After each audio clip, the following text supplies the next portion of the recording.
काल मी जे घेतले ना प्रथमेश, थोडस त्याला क्विकली रिव्हिजन करून देते, म्हणजे तुला कनेक्ट करायला इझी पडेल. तसं ना हा धडा इझी आहे, एवढं काय अवघड नाहीये ह्या धड्यामध्ये. Okay ma'am. आणि ह्या धड्यावर मला वाटतं खूप जास्त प्रश्न पण नाही विचारले जाणार, कारण जास्त करून ना थिअरीच आहे आणि इझीवाली थिअरी आहे. तर ठीक आहे, आता आहे तर आपण कम्प्लीट करतोय. काल आपण ना हे बघितलं सुडो फोर्स आणि रिअल फोर्स काय असतो. तर सुडो फोर्स मीन्स व्हॉट? आता जसं बघ, बसमध्ये तू बसलायस, बस ऑलरेडी चालू आहे, अचानक ब्रेक दाबला की आपण पुढे जातो ना. तर आपल्याला काही मागून कोणी धक्का नाही दिला, म्हणजे आपल्यावरती फोर्स नाही लावलाय, तरी पण आपण पुढे जातोय. कशामुळे? इनर्शिया ऑफ मोशनमुळे, है ना. जडत्वामुळे आपण पुढे फेकलं जातोय, कारण आपल्या बॉडीला जे आहे ते गतिशीलच राहायचंय. तर आपण बघितलेलं होतं की इनर्शिया काय असतात. इनर्शिया म्हणजे जडत्व काय काय असतं, किती प्रकारचं असतं. तर त्या जडत्वामुळे जो आपण फोर्स एक्सपिरियन्स करतोय, बल एक्सपिरियन्स करतोय, त्याला आपण सुडो फोर्स म्हणतो, जो ऍक्च्युअल मध्ये नाहीये पण आपण तो फील करतोय. त्याच्यानंतर ना रिअल फोर्सेस तर काय असतात ते माहितीच आहे, ते आपण ऑलरेडी जे खरं खरं लावतोय ते रिअल फोर्सेस असतात. त्याच्यानंतर काल अजून एक कन्सेप्ट बघितलेला, conservative and non conservative forces. आता कन्झर्वेटिव्ह फोर्सेस म्हणजे ते वाले फोर्सेस ज्याच्यामध्ये वर्क डन म्हणजे आपण गेल्या 9वी मध्ये बघ आपण कार्य डब्ल्यू बघितलेलं होतं. कार्य W is equal to F S. थांबी दाखवते याच्यामध्ये. Yes ma'am.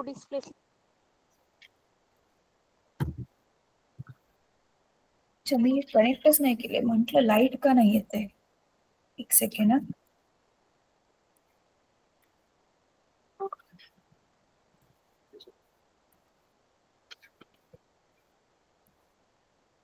हा, आपण ना डब्ल्यू बघितलेलं होतं कार्य, ते होतं आपलं एफ एस. तर आता कन्झर्वेटिव्ह फोर्सेस काय असतात? आता जसं की से फॉर एक्झाम्पल इथे एक वस्तू आहे, ती वस्तू आपल्याला इथे आणायची, तर आपल्याकडे आपण अशी ही सरळ सरळ पण आणू शकतो, अशी त्या वस्तूला इथून इथपर्यंत अशी घुमवून फिरवून पण आणू शकतो. तर तू घुमवून फिरवून घेऊन गेला की सरळ उचलून घेऊन गेला, त्याच्याशी काही घेणं देणं नाही. म्हणजे पाथ फॉलोड त्याच्याशी काही संबंध नाहीये, फक्त सुरुवातीचा बिंदू आणि शेवटचा बिंदू ह्याच्यावरच ज्यावेळी तुमचं वर्क डन डिपेंड असेल, की किती कार्य झालंय ते डिपेंड असेल, तर तशावाल्या फोर्सला आपण म्हणतो कन्झर्वेटिव्ह फोर्स. कन्झर्वेटिव्ह म्हणजे काय? ज्याच्यामध्ये ऊर्जेचा क्षय होत नाहीये. पण ह्याच्या बिलकुल उलट. आता जसं की बघ, हे समजा ग्राउंड आहे, इथे बॉल आहे, फुटबॉल आहे, तू ह्याला किक मारली, तर बॉल इकडे जाता जाता जाता तू जेवढी ह्याच्यावरती फोर्स लावलेला, म्हणजे तू तुझ्या बॉडी मधली जेवढी एनर्जी हा फोर्स लावण्यासाठी जी वापरली, आता ती एनर्जी सगळीच्या सगळी फक्त बॉलला पुढे घेऊन जाण्यामध्ये यूज नाही होते. म्हणजे जे बॉलवरती जे वर्क डन होते, तुला माहितीये ना, आपण जे एनर्जी लावतो तीच वर्क डन मध्ये कन्वर्ट होते. तर हे जे वर्क डन आहे हे दोन गोष्टींसाठी यूज होते. एक तर बॉलला पुढे घेऊन जाण्यासाठी, दुसरं बॉलचं ग्राउंड बरोबर जे फ्रिक्शन होते, घर्षण होते, ते पण तर त्याच्यामध्ये पण काही जे बल आहे ते यूज होते, राईट. मग त्याच्यामुळे इथे काय होते, आपली एनर्जी वाया जाते. मग एनर्जी कन्झर्व नाही होते, अक्षय नाहीये इथे, क्षय होतो एनर्जीचा. अशा टाईपचे जे फोर्सेस असतात ते नॉन कन्झर्वेटिव्ह असतात. म्हणून जसं की घर्षण बल नॉन कन्झर्वेटिव्ह आहे. परत समजा एक ना आपल्याकडे जी वरची आपल्या घराची जी छत असते, त्याला एक धागा असं किंवा एक रश्शी बांधून खाली इथे तू काहीतरी वजन लटकवलं, तर ह्या रश्शीवरती जे हे टेन्शन क्रिएट होतंय, म्हणजे ताण लावला जातोय रश्शीवरती, तर ह्या टेन्शन पण नॉन कन्झर्वेटिव्ह फोर्स आहे. ठीक आहे. तर सॉरी मी ते नॉन कन्झर्वेटिव्ह लिहायला पाहिजे. तर हे नॉन कन्झर्वेटिव्ह फोर्स आहे. तर हे आपण काल बघितलं. तर कालच्या क्लासची तू रेकॉर्डिंग बघ, तर तुला समजेल. मग इझी आहे, एवढं काय अवघड नाहीये. आणि आता आपण पुढच्या टॉपिकवर जाणार आहोत. हे बघ, हे झालं काल आपलं कन्झर्वेटिव्ह आणि non conservative forces. Work done bye a variable force. आता हा आपल्या नॉर्मल फोर्सचा फॉर्म्युला आहे, ज्यावेळी आपण एकच फोर्स लावतो. म्हणजे काय?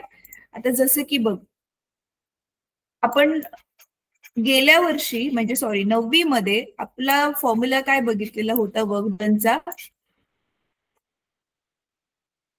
आता मी जे शिकवणार आहे ते खूप महत्वाचं आहे हा मुलांना, नीट लक्ष देऊन बघा. हे फॉर्म्युला बघितला होता आपण W=FS, पण तुम्ही जो की सिर्फ 9वी मध्ये होता म्हणजे फक्त 9वी मध्येच होतं त्याच्यामुळे डिटेलमध्ये ह्याचं सांगितलं नव्हतं, पण ऍक्च्युअल मध्ये फोर्सचा फॉर्म्युला आहे W=FS cos theta. Cos theta म्हणजे काय, आता जसं की बघ एक एक्झाम्पल घेऊया. ही खेळायची बस आहे सपोज अशी, आणि इथे ना धागा बांधला, आणि आता होतोय काय, मुलगा तो धागा असा खेचतोय, राईट. इथे आपला तो मुलगा आहे आणि तो असा धागा खेचतोय इकडून, पण त्याच्या खेचण्यामुळे बस तर मात्र सरळ चाललेली दिसते, तर डिस्प्लेसमेंट जी आहे एस बार तिकडे आहे आणि बल मात्र इकडे लागलं जाते. दिसतोय या दोघांमध्ये एक अँगल बनतोय थीटा, हाच तो अँगल आहे एफ कॉस थीटा. मग हा थीटा हा ऍक्च्युअल मध्ये वेक्टर एफ बार आणि एस बार दोघं पण वेक्टर आहेत ना. आणि आठवतंय ए बार डॉट बी बारचा काय फॉर्म्युला होता, दोघांचा हा डॉट प्रोडक्ट आहे ऍक्च्युअल मध्ये वर्क डन. ए बार डॉट बी बारचा फॉर्म्युला काय होता आठवतंय ना, ए बार बी बारचं दोघांचं मॅग्निट्यूड आणि कॉस थीटा हा फॉर्म्युला होता, म्हणून हा एफ एस कॉस थीटा हा फॉर्म्युला आहे. मग आता नीट बघा, ज्यावेळी एखादा हा सपोज एक पुस्तक ठेवलं टेबलावरती पुस्तक ठेवलं, त्याला तुम्ही फोर्स लावला एफ, ज्या दिशेने फोर्स लावलाय त्याच दिशेने ते पुस्तक जाते, डिस्प्लेसमेंट पण त्याच दिशेने होते. म्हणून बघा दोघांच्या मधला जो अँगल आहे एफ बार मधला आणि एस बार मधला, दोघांच्या पण मधला अँगल काय, 0.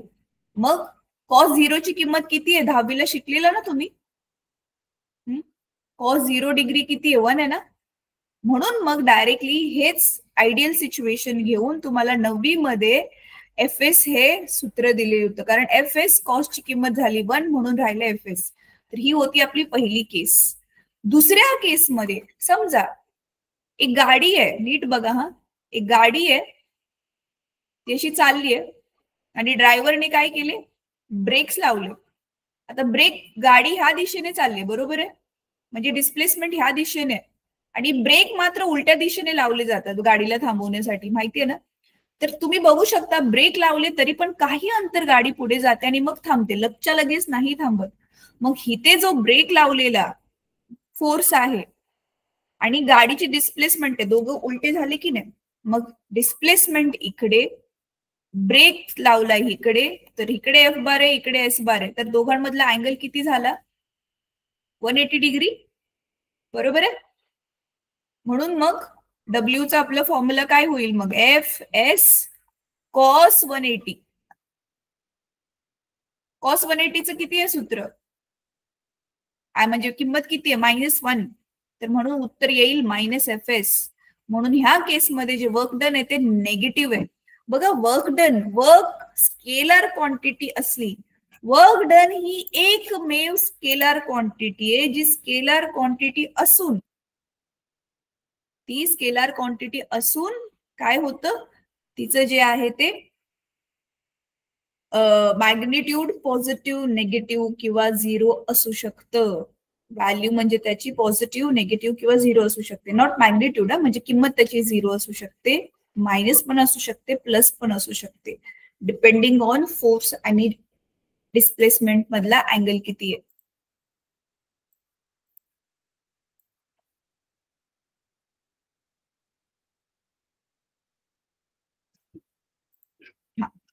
तर मग ज्यावेळी हे दोन्ही फोर्स एकमेकांच्या अपोजिट डिरेक्शन मध्ये, डिस्प्लेसमेंट आणि फोर्स, तर वर्क डन झालं निगेटिव्ह. आणि आता वर्क डन 0 कधी होतं, समजा आता एक माणूस आहे, ठीक आहे, आणि ना तो काय करतोय,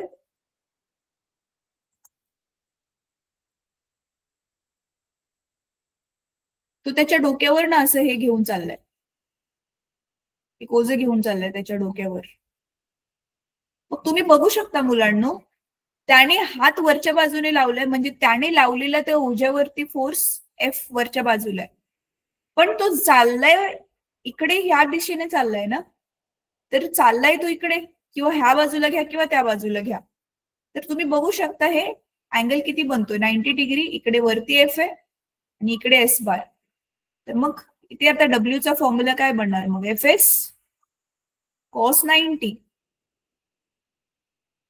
मग कॉस 90 ची किंमत किती आहे 0. मग आन्सर येणार 0.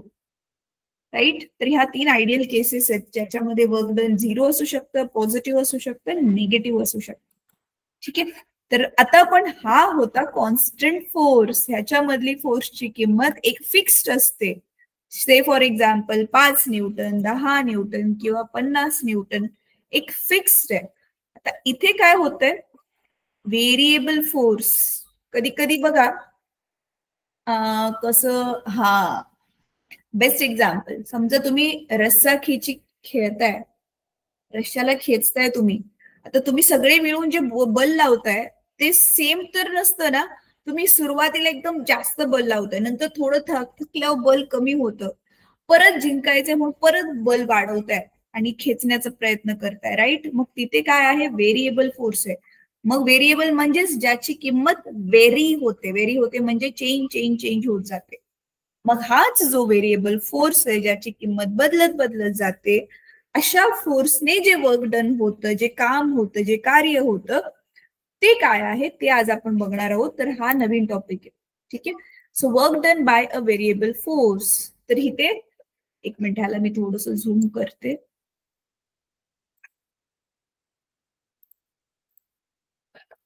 The popular formula for calculating work done is W is equal to F bar dot S bar dot product Fs cos theta. हे आता जस्ट मी जे एक्सप्लेन केलं. This formula is applicable only if both force and displacement are constant and finite. Finite म्हणजे त्यांची fixed किंमत आहे. Right. पण in several real life situation force is not constant. आता जसं रस्सा खेचीचं एक्झाम्पल दिलं, फोर्स कॉन्स्टंट नाहीये, तिथे बदलत चाललेला आहे. राईट. इथे पण अजून एक एक्झाम्पल दिलेलं आहे की फोर्स तिथे पण कॉन्स्टंट नाहीये. तर मग अशा वेळी मग काय करायचं. आता इथे दिलंय figure 4.1 shows variation of force. हा इथे दाखवलंय बघा फिगर 4.1 बघूया. हा दिसते ही. ह्याच्यामध्ये बघा वाय ऍक्सिस मध्ये फोर्स आहे, एक्स ऍक्सिस वरती डिस्प्लेसमेंट आहे. तुम्ही बघू शकता जसं जसं डिस्प्लेसमेंट जी आहे ती वाढत चालली आहे, फोर्स जे आहे तो चेंज होतोय. इथे कमी आहे, खाली आहे म्हणजे इथे कमी आहे, थोडासा इथे कॉन्स्टंट राहिला आणि परत फोर्स जो आहे परत कमी झाला आणि परत इथे बघा वाढतोय. तर असं जर असेल, फोर्सची किंमत चेंज होत असेल तर मग काय करायचं. तर त्याच्यासाठीच इथे आपण काय दिलेलं आहे. तर हे पण एकदम सिम्पल आहे बेटा. आता ह्याच्यामध्ये मी तुम्हाला इथे करून दाखवते. हे वाला आपण आधी पण केलेलं आहे इंटिग्रेशन. इंटिग्रेशन मध्ये आपण काय करतो माहितीये ना, आपण ना व्हेरिएबल असेल ना, म्हणजे एक कर्व स्ट्रेट लाईन नाहीये, चेंज होणारं कर्व आहे. तर आठवते मी तुम्हाला सेकंड चॅप्टर मध्ये मॅथमॅटिकल मेथड्स मध्ये शिकवलेलं होतं. आपण काय करतो ना त्याला तुकड्यांमध्ये तोडतो. सी आता इथे बघा, इथे काय आहे आपला फोर्स आहे. राईट. इथे काय आहे आपली डिस्प्लेसमेंट आहे. तर इथे कसं दाखवलेलं होतं, आधी फोर्स इथे असा आहे आणि मग नंतर असा चेंज झालेला, असं काहीतरी दाखवले. असं असलं तरी पण म्हणजे मी आकृती काढले त्याच्यासाठी पण ते व्हॅलिड आहे. तर तुम्ही बघू शकता जर आपण ह्यांच्या किमती जर लिहिल्या असत्या तर समजा इथे फोर्स आहे 20 न्यूटन, हा इथे झालाय 25. राईट. तर त्याच्यामध्ये पण हा 25 असेल, हा थोडा कमी झाला, इथे अजून कमी झाला, परत इकडे वाढला आणि इथे तर खूप वाढला. तर ह्याची आपण जर लाईन काढली तर मे बी हा 30 न्यूटन वगैरे असू शकतो. तर फोर्स जो आहे तो चेंज होतोय जशी जशी ऑब्जेक्ट पुढे पुढे चाललंय, म्हणजे जसं जसं डिस्प्लेसमेंट वाढत चालली. तर आपण काय करतो ना, चला आपल्याला पूर्ण ह्याचं नाही माहिती तर आपण काय करतो माहितीये, समजा इथे सुरुवातीला डिस्प्लेसमेंट होती S1 आणि इथे झाले डिस्प्लेसमेंट S2. आपण काय करतो ना, एक छोटस कुठला तरी तुकडा घेतो आणि ह्याच्यामध्ये ह्याला तोडतोय. ठीक आहे. ह्याला असं एवढ्याशा तुकड्यामध्ये तोडलं. समजा इथे डिस्प्लेसमेंट, इकडची डिस्प्लेसमेंट आता S1 न घेता इथली डिस्प्लेसमेंट S1 आणि S2 घेऊया.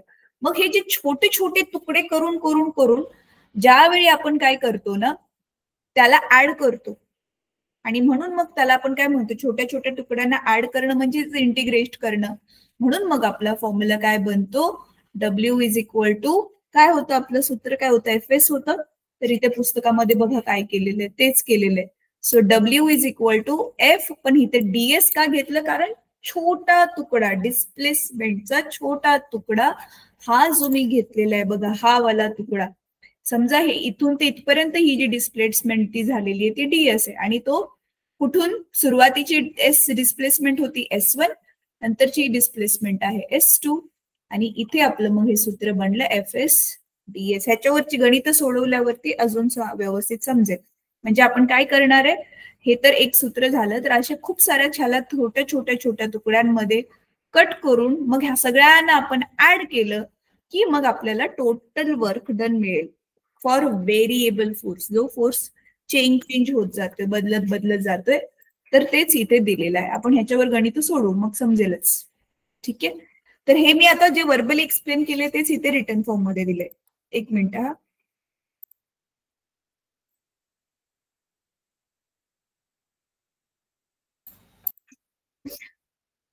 सॉरी, मला शिंकी आली म्हणून मी ऑफ केला कॅमेरा.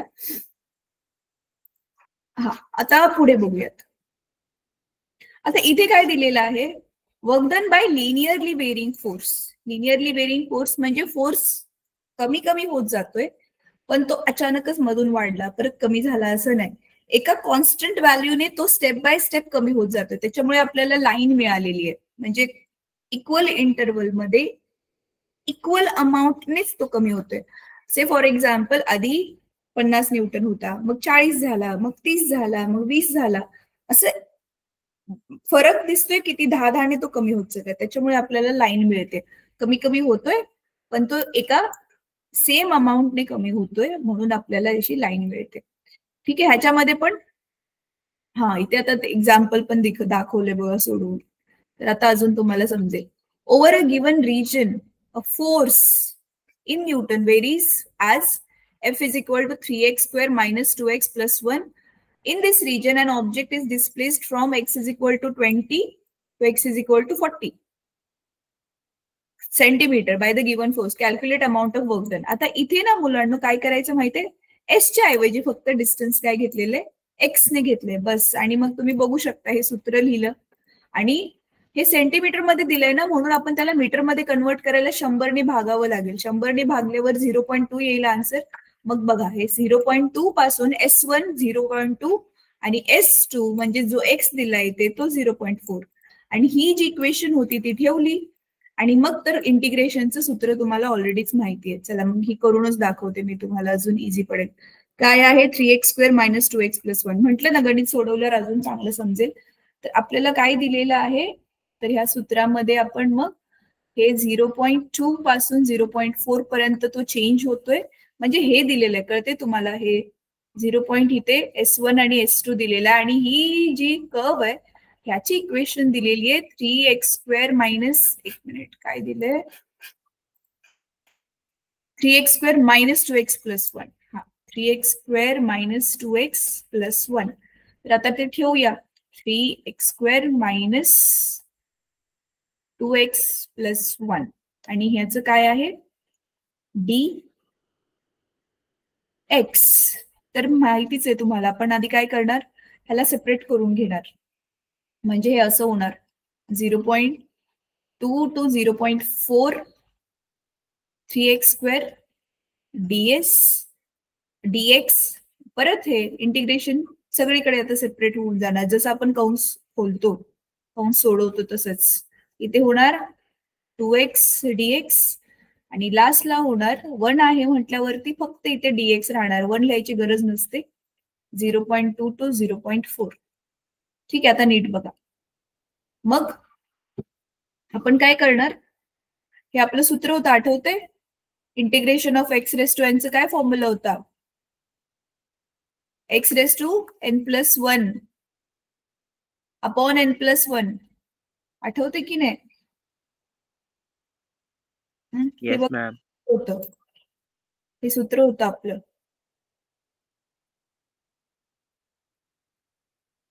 चला तर याला तर सोडवूयात. मग आता काय येणार आहे इथे, मग जसाच्या तसा हे बाहेर येईल, जो नंबर आहे तो बाहेर येईल, आणि एक्सच्या डोक्यावर आता 2 + 1 अपॉन 2 + 1 हे झालं पहिलंच.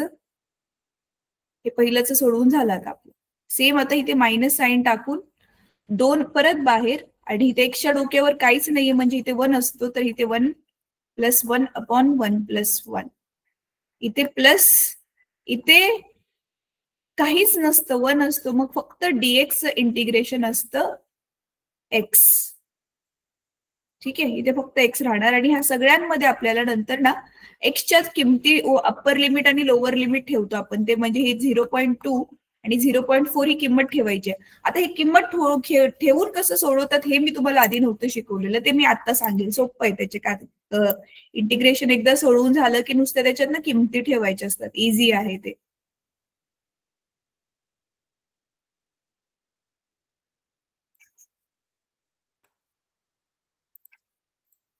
थांबा आता इथे पुढे सोडवते.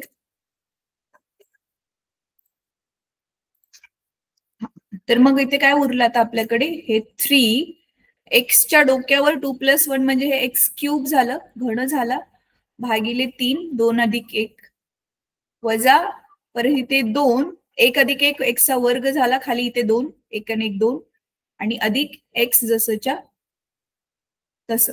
तर इथे 0.2 0.4 हे 0.2 0.4 काय करायचं, जोपर्यंत आपण करत नाहीये तोपर्यंत आपण त्याला काय करणार, तसंच ठेवणार. ठीक आहे, बघा हेच केलं इथे. हे इथे आता कट होणार, 2 2 कट झालं, तर आन्सर आलं आपलं x³ - x² + x आणि आता ह्याच्यामध्ये आपल्याला किमती ठेवायचे 0.2 आणि 0.4. ठीक आहे, हेच आलं इथे पण बघा, ह्यांनी मधल्या स्टेप्स गाळलेत, हे आलं सेम टू सेम. येस, मग आता काय करायचं असतं माहितीये, ह्या सगळ्या एक्स मध्ये नीट ऐका, ह्या सगळ्या एक्सच्या ऐवजी 0.4 आधी ठेवायचा, मग वजा टाकायचं आणि परत दुसऱ्या कंसामध्ये सगळ्या एक्सच्या ऐवजी 0.2 ठेवायचा. ठीक आहे, 0.4 ला म्हणतात अप्पर लिमिट, म्हणजे वरची किती किंमत आहे, वरची त्याची लिमिट किती आहे, आणि हे लोअर लिमिट असतं. LL म्हणजे शॉर्ट फॉर्म मध्ये लिहिले अप्पर लिमिट आणि लोअर लिमिट. आता बघा, मग मी काय करते आता, 0.4 एक्सच्या ऐवजी 0.4 ठेवायचे सगळीकडे, तर इथे एक्सच्या ऐवजी 0.4 चा घन वजा 0.4 चा वर्ग अधिक 0.4. ठीक आहे, आणि परत वजाचं चिन्ह टाकून आता परत त्याच कंसामध्ये 0.4 च्या ऐवजी 0.2 एक्सची किंमत, तर इथे मग 0.2 चा घन वजा 0.2 चा वर्ग अधिक 0.2. ठीक आहे, आता ह्याला सोडवून तुमचं जे पण आन्सर येईल तेच इथे दिलेलं आहे. आता ह्याला मी सॉल्व्ह नाही करत, ते कॅल्क्युलेशन तुम्ही स्वतः करा. बघा इथे त्यांनी करून दाखवलं, हा इथे किती येते ते. ह्या पहिल्या ब्रॅकेटचा टोटल आन्सर इथे लिहिलेलं आहे 0.304 आणि दुसऱ्या ब्रॅकेटचं पूर्ण आन्सर लिहिलंय 0.168 आणि आन्सर काय आलं 0.136 जूल. म्हणजे ह्या पूर्ण प्रोसेसमध्ये जो तो ऑब्जेक्ट असा दाखवलेला होता, जी पण त्याचा रस्ता दाखवलेला होता, तर त्याचं वर्क डन किती आलं, त्याच्यावरती किती त्याने काम केलेलं आहे, किती जूल काम केलेलं आहे, तर 0.136 जूल. समजलं, इझी होतं. ठीक आहे, ऑब्जेक्ट जो आहे तो असा तसा कसा पण गेला, इथून ते इथपर्यंत जाण्यासाठी त्याने किती वर्क डन केलं ते विचारलेलं होतं. पण इथे फोर्स जो आहे तो व्हेरिएबल फोर्स आहे, कॉन्स्टंट फोर्स नाहीये, बदलत बदलत राहणारा फोर्स आहे. ठीक आहे, तर चला हे एक झालं. आता ही जी वर्क एनर्जी थिअरम खूप खूप महत्वाची आहे, ह्याच्यावरती एक प्रश्न तरी एक्झाम मध्ये डेफिनेटली येणारच. एकतर हे work done bye a variable force हा वाला टॉपिक खूप इम्पॉर्टंट आहे, कारण ह्याच्यावर आधारित गणित येऊ शकतात. तर हे मला वाटतं आपलं पहिलं गणित होतं ह्या धड्यामधलं. ठीक आहे, आणि मग आधीची पण होती पण ती नॉट सो इम्पॉर्टंट वाली अशी होती. आणि आता ही जी वर्क एनर्जी थिअरम आहे ही एक्झाम मध्ये विचारतात. आता वर्क एनर्जी थिअरम म्हणजे काय, वर्क म्हणजे कार्य, ऊर्जा, आणि त्या दोघांमध्ये संबंध आहे. आपण म्हणतो ना, what is definition of energy, capacity of doing work. वस्तूच्या आतमध्ये किती एनर्जी आहे तेवढीच एनर्जी त्याने काम करण्यामध्ये वापरली. म्हणजे आतमध्ये बॉडीच्या आतमधली एनर्जी आपण मोजू नाही शकत ना, म्हणून आपण असं मानून चालतो की जेवढी एनर्जी होती तेवढंच वर्क त्याने केलंय, जेवढी एनर्जी होती तेवढंच त्याने काम केलेलं आहे, जेवढी ऊर्जा होती तेवढंच. पण हे फक्त नॉन लिव्हिंग थिंगसाठी ऍप्लिकेबल आहे, सजीवांसाठी ते ऍप्लिकेबल नाहीये. जसं की आता जरुरी नाही ना एखादा माणूस आहे किंवा एखादा विद्यार्थी जेवढी त्याच्या आतमध्ये एनर्जी आहे तेवढं एनर्जी लावून तो अभ्यास करेल, नॉट पॉसिबल. आणि ते प्रॅक्टिकली होऊ पण नाही शकत, कारण आपण सगळीच्या सगळी एनर्जी जर वापरली ना आपली बॉडी एकदम मेल्यासारखी होऊन जाईल. कारण आपल्या बॉडीच्या आतमधल्या प्रोसेसेस पण तर चालू ठेवण्यासाठी एनर्जीची गरज आहे ना. तर आपण माणसं कधीच टोटली सगळी एनर्जी वापरू नाही शकत, ऍनिमल्स पण. म्हणून आपण ही जी गोष्ट म्हणतो ना जेवढी एनर्जी आहे तेवढं वर्क डन झालं, हे आपण फक्त आणि फक्त नॉन लिव्हिंग थिंगसाठी म्हणतो. म्हणून जसं की फॉर एक्झाम्पल तुम्हाला 9वी मध्ये तुम्ही शिकलेला होता की समजा आपला एक असा एक डोंगर आहे आणि ह्या डोंगराच्या टोकावर इथे कुठेतरी पाण्याचा साठा आहे आणि ते पाणी आपण असं पडायला अलाव केलं आणि मग त्याची जी पोटेन्शियल एनर्जी होती तीच कशामध्ये कन्वर्ट झाली, कायनेटिक एनर्जीमध्ये, राईट. स्थितीज ऊर्जा गतिज ऊर्जेमध्ये कन्वर्ट झाली. मग आपली सगळीच्या सगळी पोटेन्शियल एनर्जी स्थितीज ऊर्जा गतिज ऊर्जेमध्ये कन्वर्ट झाली आणि तेवढंच कार्य झालं आपण असं म्हणतो. पण का बरं? कारण हे पाणी जे आहे ते नॉन लिव्हिंग थिंग आहे, तर तिथे ही गोष्ट ऍप्लिकेबल आहे, लिव्हिंग साठी ऍप्लिकेबल नाहीये. ठीक आहे, आता पुढे बघूयात. आता काय दिलेलं आहे, consider an object of mass M. हा इथे दिसते कायनेटिक एनर्जीचं सूत्र वापरून केलेलं आहे.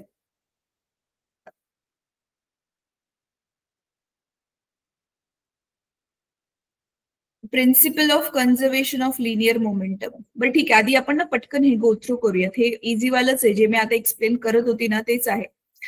If there is decrease in potential energy like a body falling down due to a conservative force, it is entirely converted into kinetic energy. दिसते conservative force घेतला इथे म्हणजे एनर्जीचा लॉस होत नाहीये. ठीक आहे, आता काय होतंय बघा. It's entirely converted into kinetic energy. जी पोटेन्शियल एनर्जी ऑब्जेक्टची पूर्णच्या पूर्ण कायनेटिक एनर्जी मध्ये कन्वर्ट झाली. आता जसं मी एक्झाम्पल दाखवलं सेम तेच. Work done by force then appears as kinetic energy, right. जेवढं कायनेटिक एनर्जी आहे तेवढंच वर्क डन झालंय, आपण ते मानून चालतो. आपण बघितलेलं ना कायनेटिक एनर्जीचा फॉर्म्युला कसा आलेला, काल पण बघितलेलं. आपलं वर्क डनचा काय फॉर्म्युला आहे, एफ एस, राईट. तर इथे एफ च्या ऐवजी आपण काय लिहिणार आहे, मास इंटू ऍक्सेलरेशन. आणि एस च्या ऐवजी काय लिहिणार आहे आपण, आपली थर्ड इक्वेशन ऑफ मोशन आठवते, 2as is equal to v square minus u square. मग एस च्या ऐवजी आपण काय लिहू शकतो, v square minus u square upon 2a. तर इथे अगं लिहिलं v square minus u square upon 2a.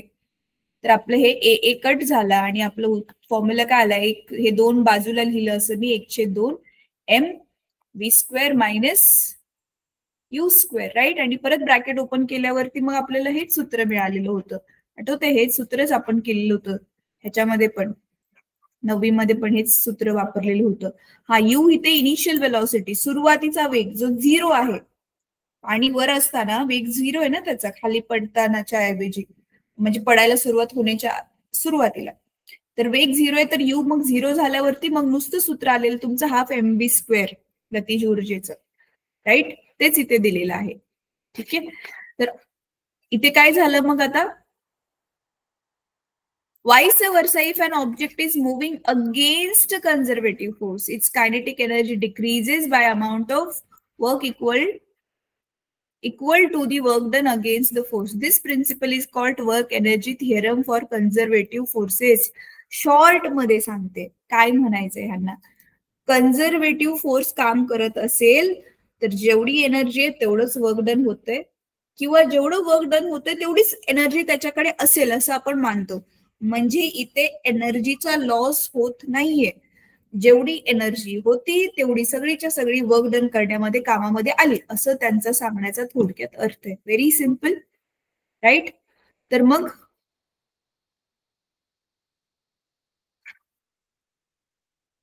हा इथे बघा तेच दाखवलेलं. आता हे तुम्ही स्वतः वाचून काढा मुलांनो, हे मी तुम्हाला ऑलरेडी एक्सप्लेन तर केलेलंच आहे. इथे काय दाखवलेलं आहे बघा, change in potential energy is equal to change in kinetic energy plus air resistance. Yes, इथे हवेचा पण तर रेझिस्टन्स आपल्याला घ्यावा लागेल, पाणी पडताना हवेचा जो रेझिस्टन्स आहे तो पण त्याला ओव्हरकम करावा लागतोय, म्हणजे त्याच्यावर पण त्याला मात करून मग पडावं लागतंय. मग थोडासा एनर्जीचा इथे जो लॉस होतोय तो कशामुळे होते, हवेच्या रेझिस्टन्सवर मात करण्यासाठी. मग हे एकदा वाचून काढा. पण ओव्हरऑल सांगायचा काय अर्थ आहे, decrease in gravitational potential energy. इथे नॉन कन्झर्वेटिव्ह फोर्स, आपला अर्थचा नॉन कन्झर्वेटिव्ह फोर्स साठी आपल्याला एअर रेझिस्टन्स घ्यावा लागेल, आणि कन्झर्वेटिव्ह फोर्स असेल तर आपल्याला फक्त जेवढं कायनेटिक एनर्जी मध्ये चेंज झालंय तेवढंच पोटेन्शियल एनर्जी मध्ये चेंज झालंय, ते म्हणजे K is equal to P किंवा P is equal to K directly तिथे घेऊ शकतो. आणि ते एअर रेझिस्टन्स आपण कन्सिडर केला तर आपल्याला त्याला इथे ऍड करावं लागेल. ह्याचा अर्थ काय, हे जी पोटेन्शियल एनर्जी आहे ती कायनेटिक एनर्जी मध्ये कन्वर्ट तर होते, पण त्याच्यामधली जी काही पोटेन्शियल एनर्जी कशामध्ये, दोन कामामध्ये युज होते. म्हणजे पी इज इक्वल टू एकतर केई मध्ये, आणि दुसरं हवेचं फ्रिक्शन घालवण्यासाठी work done against air resistance, तर तिथे पण ती युज होते. ठीक आहे, हेच सांगितलेलं आहे. तर हे एकदा वाचून काढा, इम्पॉर्टंट आहे हे. ह्याच्यामध्ये माहितीये गणित कसं दाखवतात, एक गणित काय येऊ शकतं, मी एक्झाम्पल इथे काढून दाखवते की वर्क एनर्जी थिअरम वापरून प्रूव्ह करा. काय प्रूव्ह करायचंय, समजा एक बॉल आहे, एक बॉल आहे बघा इथे, आधी तो सुरुवातीला ग्राउंडवर होता आणि नंतर एका उंच हाईट वरती आपण वरती फेकलाय, तर तिथे जाऊन तो थांबला आणि परत खाली पडायला लागला. तर बॉलच्या 3 पोझिशन्स आहेत, एक खाली असताना, इथे मध्ये बरोबर असताना, आणि इथे एकदम हायेस्ट पॉइंटला पोहोचल्यावर ज्यावेळी तिथे तो थोडा वेळ थांबणार आहे.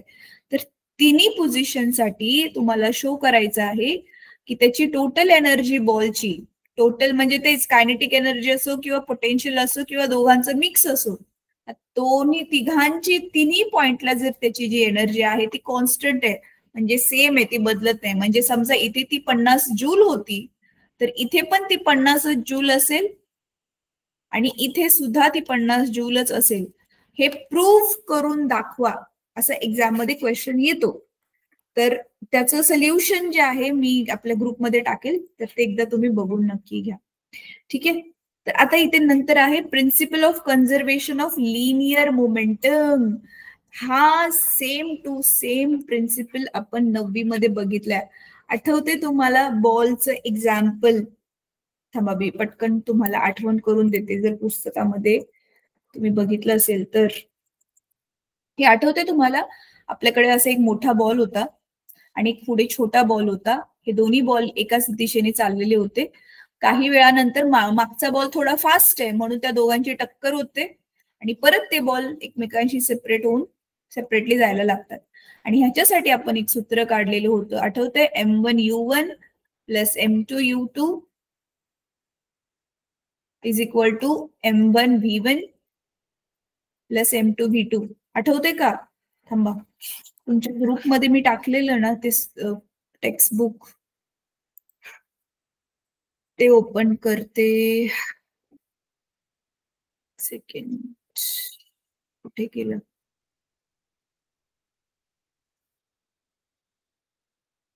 क्लास 10चं टाकलेलं, क्लास 9चं पण मी टाकलेलं आधी.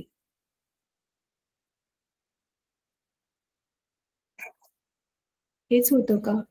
Late me check. हा हेच आठवतंय. आता थांबा, ह्या पुस्तकामधलं ना ओपन करून दाखवते तुम्हाला. हा पहिलाच धडा होता ना, गतीचे नियम.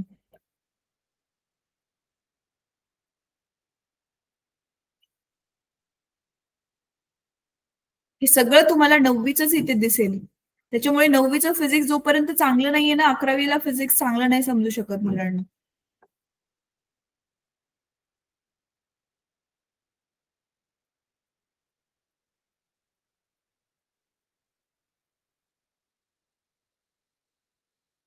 हा हे दिसतंय, संवेग. संवेग परिवर्तन हे सेकंड लॉ आपण यूज केलेला आणि ह्याला यूज करून न्यूटनचा गतिविषयक 3रा नियम बघितलेला. आणि हे देखील आठवतंय, हे बघा, संवेग अक्षयतेचा सिद्धांत, law of conservation of momentum. इथे फक्त नाव दिले लिनियर मोमेंटम. लिनियर म्हणजे एका लाईनीमधलं संवेग, सेमच आहे. आणि इथे त्यांनी तुमच्या पुस्तकात त्यांनी आकृती का नाही दिली मला कळलं नाही, पण आकृती द्यायला. आठवते हा वाला फॉर्म्युला, M1V1 M2V2 ऍक्च्युली मी त्याला व्यवस्थित अरेंज करून लिहिलंय. वन आधी घेतले, 2 आधी घेतले, असं करून लिहिलंय. हा, इथे बघा M1V1 plus M1U1 plus M2U2 आणि परत M1V1 plus M2V2 same formula मी लिहिलंय, फक्त मी त्याला व्यवस्थित लिहिलंय. M1U1 प्लस M2U2, U एका बाजूला घेतले, VV एका बाजूला राईट साईडला घेतले आणि आधी 1-1 लिहिले दोघांसाठी पण आणि नंतर 2-2 लिहिले. आठवते मुलांनो? राईट.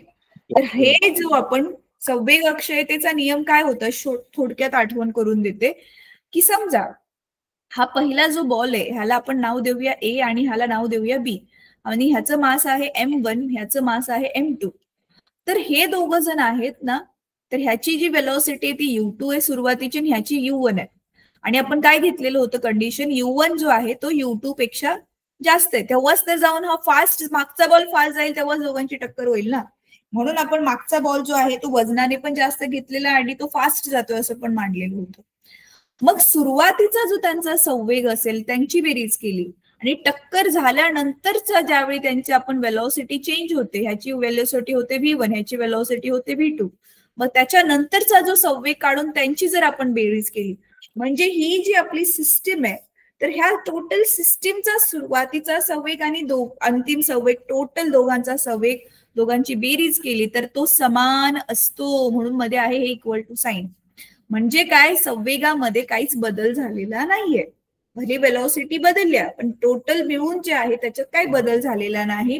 पण इथे कट आहे काय, की आपल्या ह्या पूर्ण सिस्टीम वरती कुठलाच बाहेरून बल काम करता कामा नये.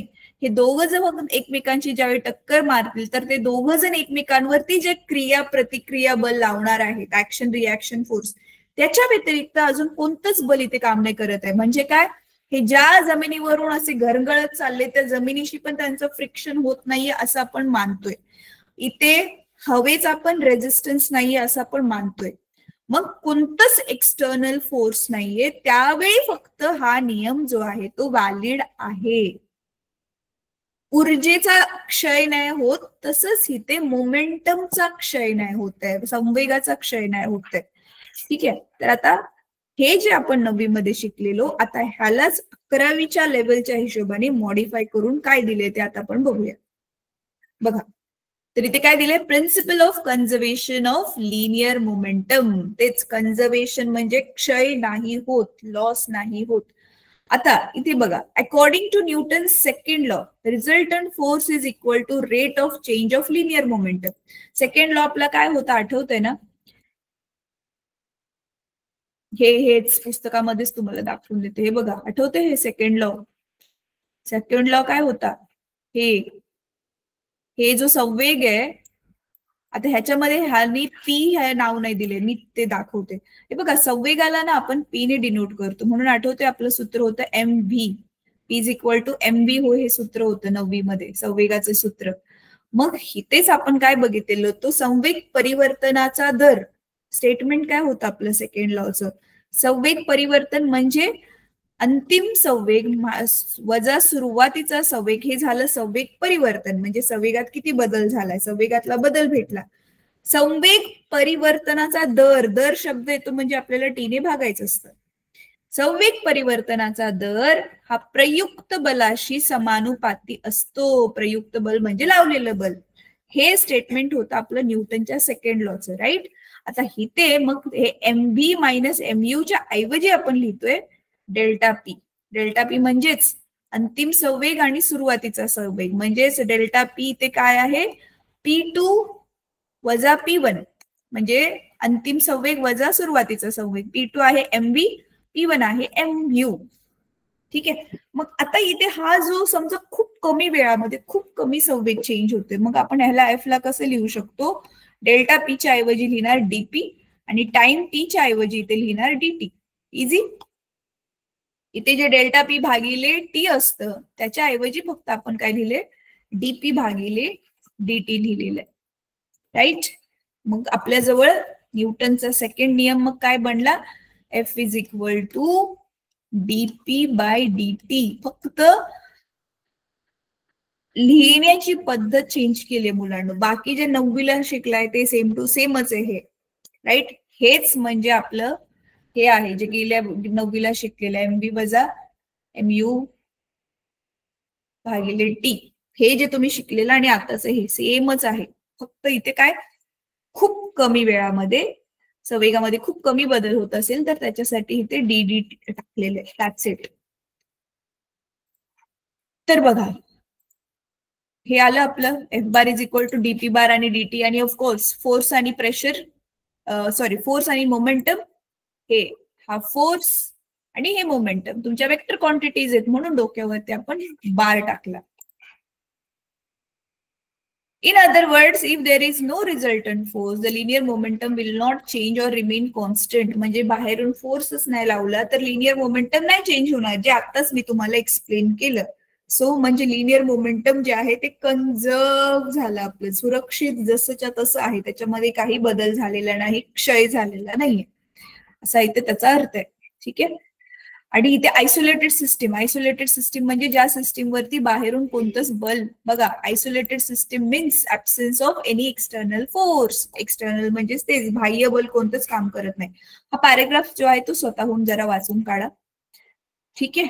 तर आता पुढे मग काय दाखवलेलं आहे, झालं एवढंच दिलेलं आहे ते. This leads to principle of conservation of linear momentum. ते काय म्हणतं, the total momentum of isolated system is conserved during any interaction. Interaction म्हणजेच ते दोन वस्तू एकमेकांशी ज्यावेळी कॉन्टॅक्ट मध्ये येतात, इंटरॅक्ट करतात, त्यावेळी त्यांचं दोन्ही वस्तूंचं मिळून जे टोटल मोमेंटम आहे, वस्तू एकमेकांचे आदळायच्या आधी आणि आदळून झाल्यानंतर, ते सेम आहे. तेच जे मी आता एक्सप्लेन केलं तेच दिलेलं आहे. म्हणजे जो आपण 9वी मध्ये शिकलेलो होतो तोच इथे परत नियम दिलेला आहे, फक्त त्याच्यामध्ये वेक्टर फॉर्म दिलाय आणि लिहिण्याची पद्धत थोडीशी चेंज केलेली आहे, दॅट्स इट. आता ह्याला वापरूनच इथे बघा एक एक्झाम्पल दाखवले. काय केलं, आपल्याकडे ह्या अशा पुलीज आहेत. पुली म्हणजे ती गोल गोल फिरते ना मुलांना, त्याच्यावरून रस्सी टाकली की खाली वर अशी, त्याला पुली म्हणतात. तर इथे पुलीवरती तुम्ही बघू शकता की इथे 2 मासेस आहेत, हे 2 kg, 1 kg, आणि परत इकडून जी झाली आहे रस्सी ती इथे तिसऱ्या पुलीला पण अडकवले, तिथे मास अडकवले 3 kg, इथे आहे 4 kg. तर ह्या टोटल सिस्टीमसाठी आता त्यांनी काय केलेलं आहे, आपला हाच न्यूटनचा सेकंड लॉ जो आपण आता वापरला तो वापरून जे आहे तो टोटल त्याच्यावरती किती टेन्शन असेल किंवा त्याचं इफेक्टिव्ह मास वगैरे हे सगळं काढलेलं आहे इथे.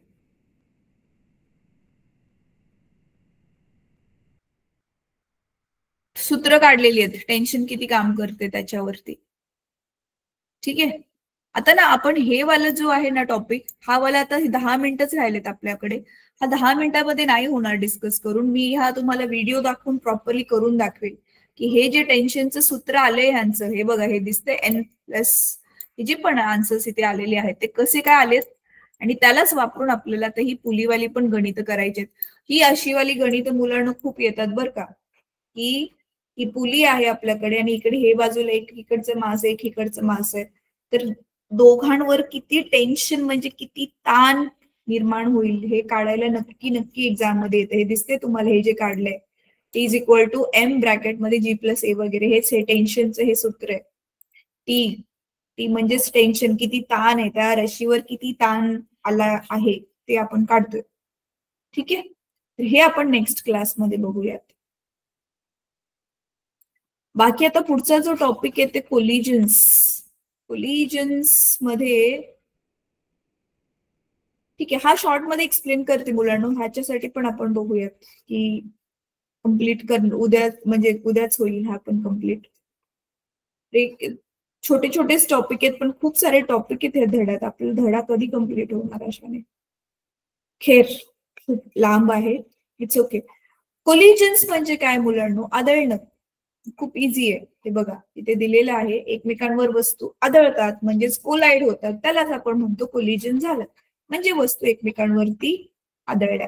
आता हे जे कोलिजन्स आहेत, ह्या कोलिजन्स मध्येच 2 प्रकार आहेत. बघा इथे दिसते की वस्तू M1 आली आणि इथे M2 आहे, दोन्ही एकमेकांवर आदळल्या हे दिसते, आणि मग दोघी काय करणार, एकमेकांवरती फोर्स लावणार. ऍक्शन रिॲक्शन फोर्स, न्यूटनचा 3rd नियम, क्रिया प्रतिक्रिया बल, बरोबर आहे.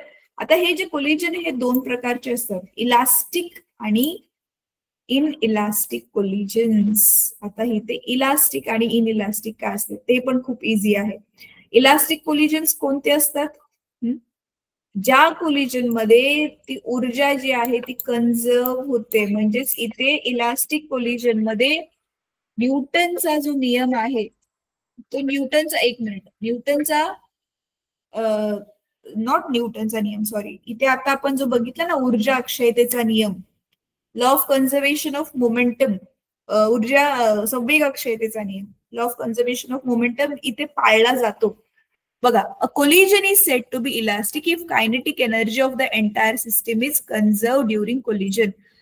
ऑब्जेक्ट मोशन मध्ये तर त्यांची एनर्जी जी आहे ती कायनेटिक एनर्जीच आहे ना, मग ती जी एनर्जी आहे ती चेंज नाही होत along with the linear momentum. म्हणजे इथे मोमेंटम प्लस एनर्जी दोन्ही पण कन्झर्व आहेत, चेंज नाही होत, लॉस नाही होत आहे एनर्जीचा. मग अशा टाईपच्या मोशनला आपण काय म्हणतो? Elastic collision. आणि इलास्टिक मध्ये ऑब्व्हियसली याच्या उलट, there is loss of kinetic energy during collision. Energy मध्ये लॉस होतोय मुलांनो, but linear momentum is conserve. हे लक्षात ठेवा, लॉस एनर्जीचा होतोय पण टोटल जे मोमेंटम आहे ऑब्जेक्टचं ते कन्झर्व केलं जाते. आता मग कायनेटिक एनर्जीचा लॉस कशामुळे होतोय ते बघा दिले. The loss in kinetic energy is either due to internal friction आतमधलं किंवा vibrational motion of the atom causing heating effect. आतमधले कुठल्या पण वस्तू ॲटम पासून बनलेली असते आणि ते ॲटम हवेमधली गरमी त्याच्यामुळे ते व्हायब्रेट करतात. त्या गरमीमुळे ते एका जागेला एकदम शांत बिलकुल बसलेले नसतात. तर vibrational motion of atom causing heating effect. आणि ज्यावेळी ते एकमेकांशी व्हायब्रेट करतात, एकमेकांवर आदळतात आणि मग हीट क्रिएट होते. मग त्याच्यामध्ये एनर्जी त्यांची लूज होणार ना, हीट, कायनेटिक एनर्जी हीट मध्ये कन्वर्ट झाली म्हणून मग ते हीटच्या स्वरूपामध्ये एनर्जीचा लॉस झाला. पण मोमेंटम आपलं कन्झर्वड आहे. जसं की बघा, during an explosion as energy is supplied internally. हे आपण थोडस नंतर बघणार आहोत. फक्त सध्या लक्षात ठेवा की इथे एनर्जी कन्झर्व नाही होते पण मोमेंटम इथे कन्झर्व होते. ठीक आहे, आता हे झालं इन इलास्टिक. आणि तिसरं आहे perfectly inelastic collision. Perfectly inelastic collision मध्ये काय होतंय? This is a special case of inelastic collision. If colliding body join together after collision, it is said to be perfectly inelastic. खूप simple example घेऊया. समजा माझ्या समोर ना एक बॉक्स आहे, असा रबरचा सारखा बॉक्स आहे किंवा रबरचा मोठासा बॉल आहे. त्या रबरच्या बॉलवरती तुम्ही बंदुकीने एक गोळी मारली. झालं काय? मग ती बंदुकीची गोळी एकदम फास्ट होती. ती बंदुकीची गोळी त्या बॉलमध्ये जाऊन रुतली आणि ते दोघं पण मग मागे सरकायला लागले, कारण बंदुकीची गोळी खूप फास्ट आली ना. अशा टाईपचे जे कोलिजन असतं मग त्याला म्हणतात परफेक्टली इनइलास्टिक कोलिजन. म्हणजे पहिले ज्या दोन वस्तू आदळतात ते त्या एकमेकांना चिटकतात आणि मग त्यांचं मोमेंटम चेंज होतं आणि त्या जायला लागतात. म्हणजे त्यांची एनर्जी चेंज होते आणि त्या जायला लागतात पुढे. हे इथे सांगितलेलं आहे.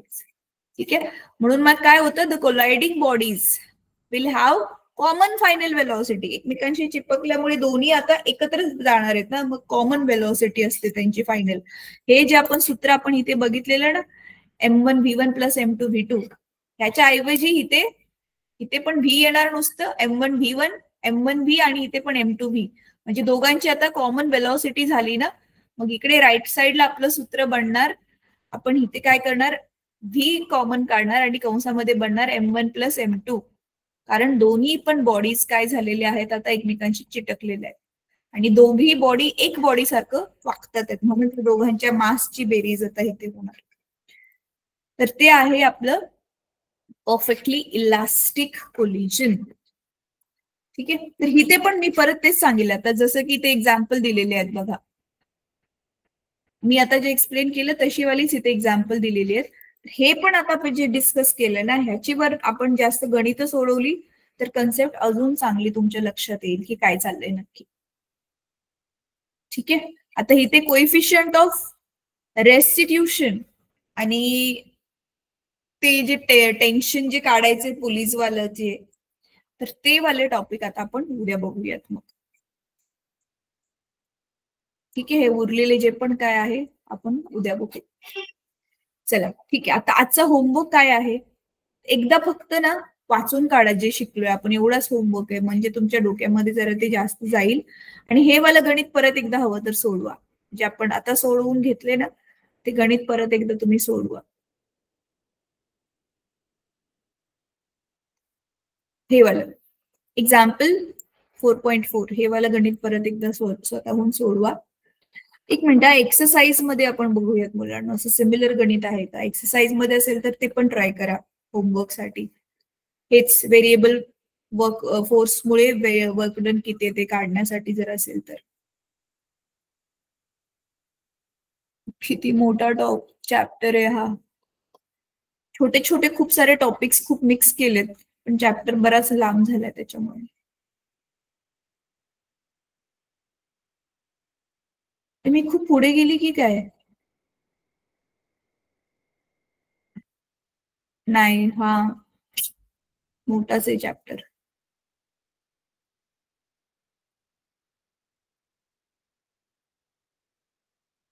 ते दिसते, state law of conservation of linear momentum. आता जी आपण थिअरी डिस्कस केली तीच इथे दिलेली आहे. हाय, हे जरा ट्राय करा गणित सोडवायला.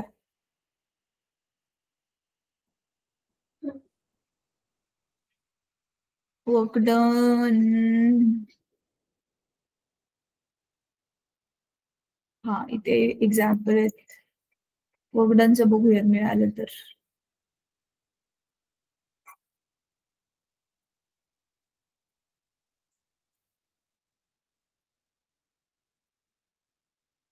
यार व्हेरिएबलचं सापडतच नाहीये. पण ठीक आहे मुलांना, तुम्ही स्वतः अजून एकदा गो थ्रू करा, तुम्हाला जर भेटलं तर ट्राय करा. मग व्हेरिएबल फोर्समुळे किती वर्क होतंय ते वालं जे असेल ना एक्झाम्पल एखादं, तर ते वालं ट्राय करा. ठीक आहे, तर आधी सगळं वाचून काढा. एक्झाम्पल 4.4 परत एकदा नोटबुक मध्ये सॉल्व्ह करा, इझी वाला आहे. आणि तसंच सेम टू सेम क्वेश्चन जर तुम्हाला एक्सरसाइज मध्ये मिळालं तर त्याला पण सॉल्व्ह करा. ठीक आहे, चालेल. थांबवायचं आज आपण इथे क्लास, मग 5 वाजले. Yes ma'am. ठीक.